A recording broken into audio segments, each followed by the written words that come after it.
എൻ്റെ സ്റ്റോറീസൊക്കെ ഇഷ്ടപ്പെട്ടാൽ എൻ്റെ ചാനൽ സബ്സ്ക്രൈബ് ചെയ്യാൻ മറക്കല്ലേ. സബ്സ്ക്രൈബ് ചെയ്യുന്നതിനോടൊപ്പം ബെല്ലൈക്കണും കൂടെ ഞെക്കിയാൽ എൻ്റെ എല്ലാ വീഡിയോസും നിങ്ങൾക്ക് കിട്ടുന്നതായിരിക്കും. അപ്പോൾ സബ്സ്ക്രൈബ് ചെയ്ത് സപ്പോർട്ട് ചെയ്യാൻ ആരും മറക്കരുതേ. എൻ്റെ പേര് അതുൽ. ഞാൻ ഡിഗ്രി ഒക്കെ പഠിച്ചു കഴിഞ്ഞ് ജോലിയൊന്നുമില്ലാതെ നിൽക്കുകയായിരുന്നു. പണ്ട് തൊട്ടേ എനിക്ക് നല്ല സാലറിയുള്ളൊരു ജോലി കിട്ടണമെന്നതായിരുന്നു എൻ്റെ ഏക ലക്ഷ്യം. കാര്യം കുടുംബത്തിൽ കുറച്ച് ബുദ്ധിമുട്ടുകളും പ്രാരാബ്ദങ്ങളും ഉണ്ടായിരുന്നതിനാൽ ജോലി വളരെയധികം അത്യാവശ്യമുണ്ടായിരുന്നു എനിക്ക്. നല്ല ഉയരത്തിനൊത്ത പൊക്കവും ഉള്ളതിനാൽ കായികശേഷിയുള്ള ജോലികൾക്കും ഞാൻ റെഡിയായിരുന്നു. പക്ഷേ എനിക്ക് ഒരു തരത്തിലുള്ള ജോലിയും എനിക്ക് കിട്ടിയിരുന്നില്ല.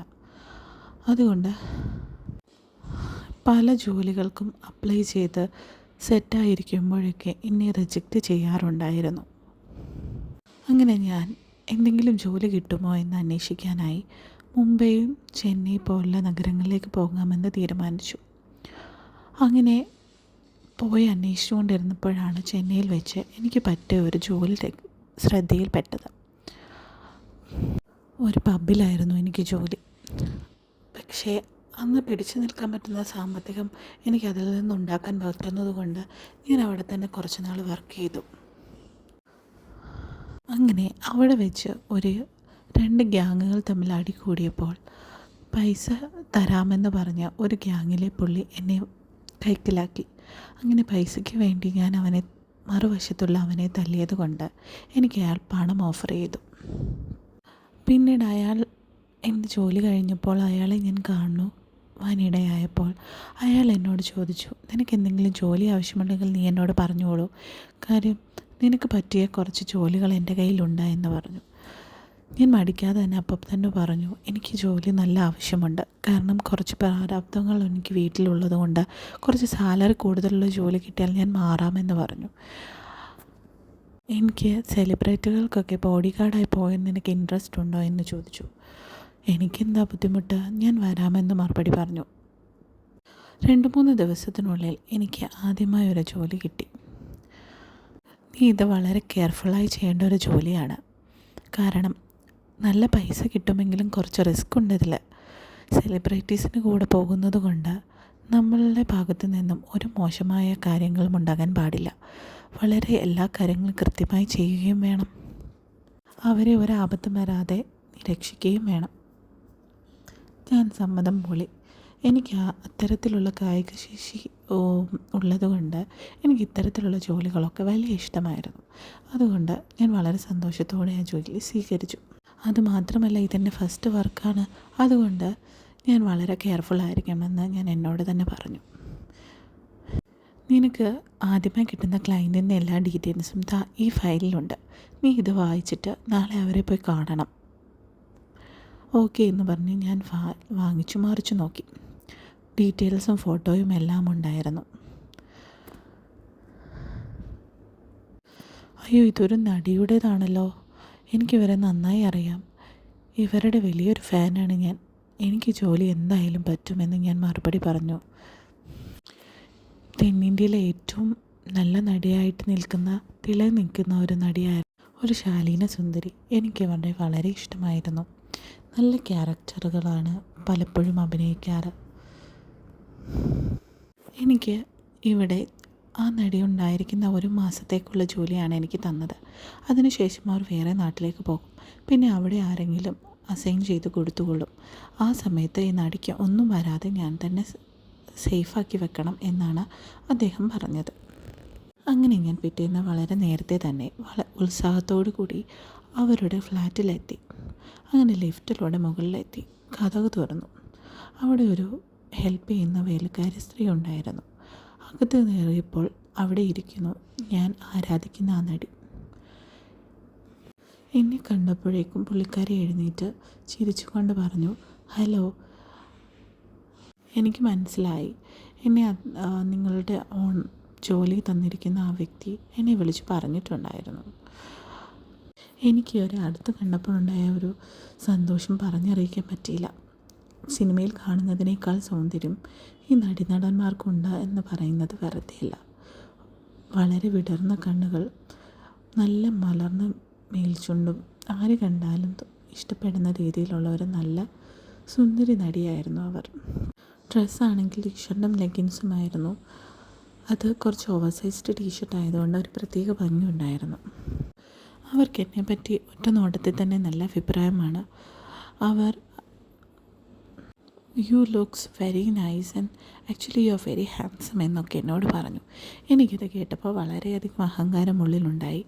എങ്കിലും ഞാനത് വളരെ കടിച്ചമർത്തി അവിടെ ചിരിച്ചുകൊണ്ട് നിന്നു. ഞാനൊരു മലയാളി കൂടെ ആയതുകൊണ്ട് അവർക്ക് പ്രത്യേകിച്ചൊന്നും ആലോചിക്കേണ്ടി വന്നില്ല. അവർ ശരിക്കും born and brought up in Kerala ആയതുകൊണ്ട് തന്നെ മലയാളികളെ അവർക്ക് പ്രത്യേക സ്നേഹമുണ്ടായിരുന്നു. പ്രത്യേകം അവരെന്നോടൊരു കാര്യം പറഞ്ഞു, നല്ലപോലെ ജോലി മര്യാദയ്ക്ക് ചെയ്തില്ലെങ്കിൽ എൻ്റെ കയ്യിൽ നിന്നും നല്ലതൊന്നും പ്രതീക്ഷിക്കണ്ട എന്ന് ചിരിച്ചുകൊണ്ട് പറഞ്ഞു. പറഞ്ഞതിൻ്റെ ആ ഒരു ധ്വനി എനിക്ക് നന്നായി മനസ്സിലായിട്ടുണ്ടായിരുന്നു. എന്നെ മാം എന്നൊന്നും റെസ്പെക്റ്റോടെ വിളിക്കേണ്ട, എന്നെ പേര് വിളിച്ചാൽ മതി.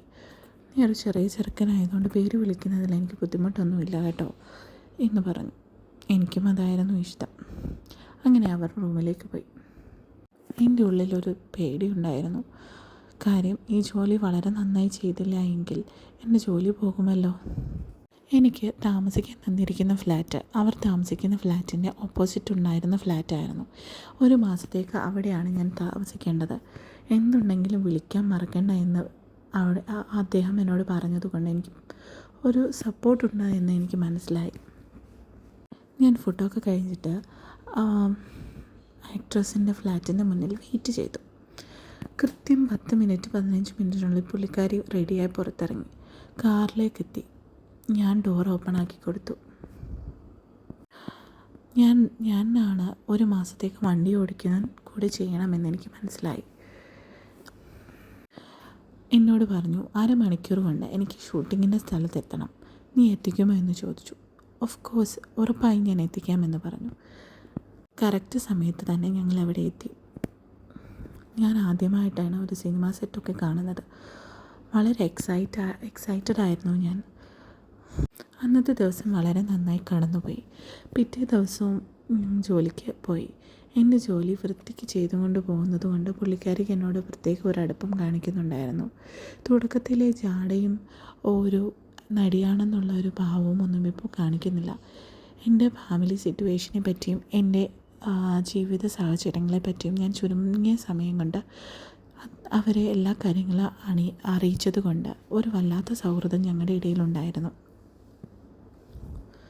ഒരു ദിവസം സിനിമാ സെറ്റിൽ വെച്ച് ക്യാരവാനിനുള്ളിലേക്ക് എത്തി നോക്കുന്ന ഒരാളെ ഞാൻ കണ്ടുപിടിച്ച് ആക്രമിച്ചു. അത് പുള്ളിക്കാരിക്ക് വളരെയധികം ഇഷ്ടപ്പെട്ടു. പിറ്റേ ദിവസം അതേ ആൾ തന്നെ ക്യാരവാനിനുള്ളിലേക്ക് ചാടിക്കയറാനായി ശ്രമിച്ചു. കയറാൻ പറ്റില്ല എന്ന് പറഞ്ഞപ്പോൾ, നീ ആരാടാ, നീ എന്തിനാണ് എന്നെ തടയാൻ വന്നത്, ഞാൻ ആരാണെന്ന് നിനക്കറിയാമോ എന്നുള്ള കുറേ ചോദ്യങ്ങൾ എന്നിലേക്ക് ആഞ്ഞു. ഞാൻ പറഞ്ഞു, അവരെ സംരക്ഷിക്കാനുള്ള ബോഡി ഗാർഡാണ് ഞാൻ, അതുകൊണ്ട് നിങ്ങളെ ഞാൻ കയറാൻ അനുവദിക്കില്ല. പേര് പറഞ്ഞപ്പോൾ എനിക്ക് അവരുമായി പണ്ട് പ്രേമബന്ധത്തിലുണ്ടായിരുന്ന ഒരു വ്യക്തിയാണെന്ന് മനസ്സിലായി. അതുകൊണ്ട് ഒരിക്കലും സമ്മതിക്കരുത് എന്ന് അവർ എന്നോട് പറഞ്ഞായിരുന്നു. ഞാനപ്പോൾ അദ്ദേഹത്തെ തടഞ്ഞു. സാർ, ഒന്ന് പറഞ്ഞത് മനസ്സിലാക്കൂ, അവർ പുറത്തിറങ്ങുമ്പോൾ നിങ്ങൾക്ക് കാണാം. ബഹളം കേട്ട് ആക്ട്രസ് പുറത്തേക്ക് ഇറങ്ങി വന്നപ്പോൾ ആ കാണാൻ വന്ന വ്യക്തിയുടെ ശിങ്കിടികൾ ചിതറി റോഡിൽ തെറിച്ച് കിടക്കുന്നു ആണ് അവർ കണ്ടത്. അയാളുടെ മൂക്ക് പൊട്ടി ചോര ഒലിക്കുന്നുണ്ടായിരുന്നു. അപ്പോൾ പുള്ളിക്കാരിക്ക് വളരെയധികം ഇമ്പ്രസ്സായി എന്നിൽ. എന്നിട്ട് എന്നോട് പറഞ്ഞു, അദ്ദേഹത്തെ വിട്ടേക്ക്, വേറെ വഴക്കൊന്നും ഉണ്ടാക്കണ്ട. ഞാൻ അവർ പറയുന്നത് കേട്ട് അടങ്ങി നിന്നു. അവരോട് പറഞ്ഞു, നമ്മൾ തമ്മിലുള്ള റിലേഷൻഷിപ്പ് എല്ലാം തീർന്നു. ഇനി എന്നെ കാണാനും ഒളിഞ്ഞു നോക്കാനും ഇവിടെ വന്ന് വെറുതെ സമയം വേസ്റ്റ് ആക്കണ്ട. ഇനി എന്തൊക്കെ പറഞ്ഞാലും ഞാൻ നിങ്ങളുടെ കൂടെ വരില്ല എന്ന് പറഞ്ഞു. അവർ എന്നോട് താങ്ക്സ് പറഞ്ഞ് ചിരിച്ചുകൊണ്ട് പോയി. അവരെ കണ്ണാടി വഴിയെ നോക്കി. അവരും എന്നെ നോക്കുന്നുണ്ടായിരുന്നു. നിങ്ങളിങ്ങനെ ഇത്രയും വലിയൊരു ആളാണ് എന്ന് എനിക്ക് അറിയില്ലായിരുന്നു. ഫ്ലാറ്റിലെത്തിയ ഉടനെ അവർ എന്നോടേക്ക് തിരിഞ്ഞുകൊണ്ട് പറഞ്ഞു, thank you so much for everything എന്ന് പറഞ്ഞുകൊണ്ട് തിരിഞ്ഞു. എന്നിട്ട് ഒന്ന് കെട്ടിപ്പിടിച്ചിട്ട് പറഞ്ഞു, നീ ഇല്ലായിരുന്നെങ്കിൽ ഇന്ന് ഞാൻ എന്ത് ചെയ്യുമായിരുന്നു? എന്നെ സംരക്ഷിച്ചതിന് ഒത്തിരി നന്ദി. പലരും പൈസയ്ക്ക് വേണ്ടിയാണ് ജോലി ചെയ്യുന്നത്, പക്ഷേ നീ വളരെ ആത്മാർത്ഥതയോടെ ജോലി ചെയ്യുന്നതിനാൽ നിന്നെ കണ്ടിന്യൂ ചെയ്ത് 1 മാസത്തിൽ കൂടുതൽ നിർത്താൻ ഞാൻ ആഗ്രഹിക്കുന്നുണ്ട്. അതിനെപ്പറ്റി ഞാൻ നിൻ്റെ ഓണറിനോട് ഞാൻ പറയാം. എന്താണ് നിനക്ക് തോന്നുന്നതെന്ന് പറഞ്ഞു. ഞാനും പറഞ്ഞു, എനിക്ക് ഈ ജോലി വളരെയധികം ഇഷ്ടമാണ്, എനിക്കിവിടെ കണ്ടിന്യൂ ചെയ്യാൻ ആഗ്രഹമുണ്ട് എന്ന്. പരസ്പരം സങ്കടങ്ങൾ തുറന്നു പറയാൻ ആരുമില്ലാത്തതിനാൽ എല്ലാ കാര്യങ്ങളും എന്നോടായിരുന്നു അവർ സംസാരിച്ചു കൊണ്ടിരുന്നത്. ഞാനും അതുപോലെ. അങ്ങനെ എന്നെ സാമ്പത്തികമായി വളരെയധികം സഹായിക്കുകയും പുള്ളിക്കാരിക്ക് വേണ്ടിയുള്ള പ്രൊട്ടക്ഷനും സന്തോഷങ്ങളും സമാധാനവുമൊക്കെ പ്രൊവൈഡ് ചെയ്യാൻ ഒരു ബോഡി ഗാർഡ് എന്ന നിലയിൽ എനിക്കും സാധിച്ചിട്ടുണ്ട്. ഞങ്ങളുടെ ഈ ഒരു സൗഹൃദം സിനിമാ സെറ്റിലും മീഡിയാസും വളരെ ചർച്ചയായി കൊട്ടിഘോഷിച്ചു. പക്ഷേ അതൊന്നും ഞങ്ങളെ ബാധിച്ചിട്ടുണ്ടായിരുന്നില്ല. ഞങ്ങൾ വളരെ സ്നേഹത്തിലും സന്തോഷത്തിലും കുറേ വർഷങ്ങൾ കടന്നുപോയി. അപ്പോഴേക്കും എൻ്റെ സാമ്പത്തിക പ്രതിസന്ധികൾ മുഴുവൻ കഴിഞ്ഞിരുന്നു. പുള്ളിക്കാരെയും വളരെ പ്രശസ്തിയാർന്ന പല സിനിമകളും ചെയ്തു. കൂടെയൊക്കെ എനിക്ക് വർക്ക് ചെയ്യാനും സാധിച്ചു. പിന്നീടുള്ള ദിവസങ്ങളിൽ ഞങ്ങളുടെ താമസം ഒരു ഫ്ലാറ്റിലാക്കി. പിന്നെ ബോഡി ഗാർഡ് എന്നുള്ള പേര് മാറ്റണമെന്ന് പുള്ളിക്കാരി പറഞ്ഞു. അങ്ങനെ ബോഡി ഗാർഡ് എന്നുള്ള പേര് മാറ്റി. നീ ഇല്ലായിരുന്നെങ്കിൽ എനിക്കിതൊന്നും നേടാൻ സാധിക്കില്ലായിരുന്നു. അതുകൊണ്ട് നിന്നെ ഞാൻ ഒരിക്കലും മറക്കില്ല എന്ന് അവൾ പറഞ്ഞു. എനിക്കും ഒരിക്കലും നിന്നെ മറക്കാൻ സാധിക്കില്ല എന്ന് പറഞ്ഞു. പക്ഷേ കല്യാണം കഴിക്കുന്നതിലേക്ക് പോയാൽ എൻ്റെ സിനിമാ ജീവിതം നഷ്ടപ്പെട്ടു പോകുമോ എന്നുള്ള പേടി കൊണ്ടാണ് ഞാൻ നിന്നെ കല്യാണം കഴിക്കാത്തത് എന്ന് പറഞ്ഞു. അതെന്നെ ആദ്യം സങ്കടപ്പെടുത്തിയെങ്കിലും അതാണ് യോജിച്ച തീരുമാനമെന്ന് എനിക്ക് മനസ്സിലായി. അങ്ങനെ ഞങ്ങളുടെ റിലേഷൻഷിപ്പ് തുടർന്നുകൊണ്ടേയിരുന്നു. പക്ഷേ അത് കല്യാണത്തിലേക്ക് പോകില്ല എന്ന് ഞങ്ങൾ രണ്ടുപേരും ഉറപ്പിച്ചു. കാരണം ഇന്നത്തെ സിനിമാ കാലത്ത് കല്യാണം കഴിച്ച ഒരു യുവതിക്ക് കിട്ടുന്ന ചാൻസുകളല്ല അല്ലാത്തൊരു സ്ത്രീക്ക്. അതുകൊണ്ട് അത് മാക്സിമം യൂട്ടിലൈസ് ചെയ്യാൻ ഞങ്ങൾ തീരുമാനിച്ചു. അങ്ങനെ ഞങ്ങൾ ഒരുമിച്ച് പല പ്രോഗ്രാമുകളും കണ്ടക്ട് ചെയ്തു. നന്നായി സാമ്പത്തികമായി ഉയർന്നു. അങ്ങനെ പരസ്പരം ലിവിങ് ടുഗദറായി ജീവിച്ചു കൊണ്ടേയിരുന്നു ഞങ്ങൾ. ഈ ലിവിങ് ടുഗദറിൻ്റെ ഇടയ്ക്കും ഞങ്ങൾ പരസ്പരം സൗന്ദര്യം സംരക്ഷിക്കുന്നുണ്ടായിരുന്നു. കാരണം നല്ല നല്ല ഓഫർ വരണമെങ്കിൽ നല്ല സൗന്ദര്യമായും അപ്പോഴത്തെ ട്രെൻഡിനൊത്തും ഇരിക്കണമായിരുന്നു. അപ്പോൾ ഡെയിലി കപ്ലങ്ങകൾ ഞാൻ തിന്നുന്നുണ്ടായിരുന്നു. അതുപോലെ തന്നെ നല്ല തേനൊഴിച്ച് കഴിക്കുന്നുണ്ടായിരുന്നു. അതുമൂലം നല്ല സൗണ്ടും ഉന്മേഷവും നല്ല സൗന്ദര്യവും എനിക്ക് കൂടിക്കൊണ്ടേയിരുന്നു. പിന്നെ പുതിയ ട്രെൻഡിനൊത്ത പല കാര്യങ്ങളും പരീക്ഷിക്കുന്നുണ്ടായിരുന്നു. പുള്ളിക്കാരിക്കും നല്ല മിൽക്കും പാലും നല്ല പോലുള്ള ഫുഡ് ഐറ്റംസും കൊടുത്തിട്ടുണ്ടായിരുന്നു. അതുകൊണ്ട് തന്നെ നല്ല വണ്ണം വെച്ച് നല്ല സൗന്ദര്യവതിയായിരുന്നു ഇരുന്നത്. പ്രായം കൂടുന്നതിനനുസരിച്ച് സൗന്ദര്യം കൂടിക്കൂടി വന്നുകൊണ്ടേയിരുന്നു. നല്ല നല്ല ഓഫറുകളും കിട്ടി. ഇങ്ങനെ നല്ലൊരു ജീവിതം ഞങ്ങൾക്ക് രണ്ടുപേർക്കും കിട്ടിക്കൊണ്ടേയിരുന്നു. ജീവിതം മാക്സിമം എൻജോയ് ചെയ്യാൻ ഞങ്ങൾ തീരുമാനിച്ചു. ഒരു ഘട്ടം എത്തിയപ്പോൾ ഞങ്ങൾക്ക് പരസ്പരം പിരിയണമെന്ന് തോന്നി. അങ്ങനെ അവൾ പിരിഞ്ഞ് വേറെ വഴിക്കും ഞാൻ പിരിഞ്ഞ് വേറൊരു വഴിക്കും മാറി. കാരണം കുറേ നാൾ കഴിഞ്ഞപ്പോൾ എനിക്ക് കല്യാണത്തേക്ക് നല്ല ആഗ്രഹം തോന്നി. പുള്ളിക്കാരിക്ക് ഒരിക്കലും സാധിക്കാത്തൊരു കാര്യമായിരുന്നു അത്. അതുകൊണ്ട് ഞങ്ങൾ രണ്ടുപേരും പിരിഞ്ഞു. അവളൊരു സിനിമ ഡയറക്ടറിനെയോ മറ്റും ലിവിങ് ടുഗദറായി ജീവിച്ചു കൊണ്ടിരുന്നു. ഞാനൊരു സാധാ പെൺകുട്ടിയെ കല്യാണം കഴിച്ച് സുഖമായി ജീവിച്ചു. പിന്നീടും പല അവസരങ്ങളിലും പല സഹായങ്ങളും എനിക്ക് ചെയ്തിട്ടുണ്ട്.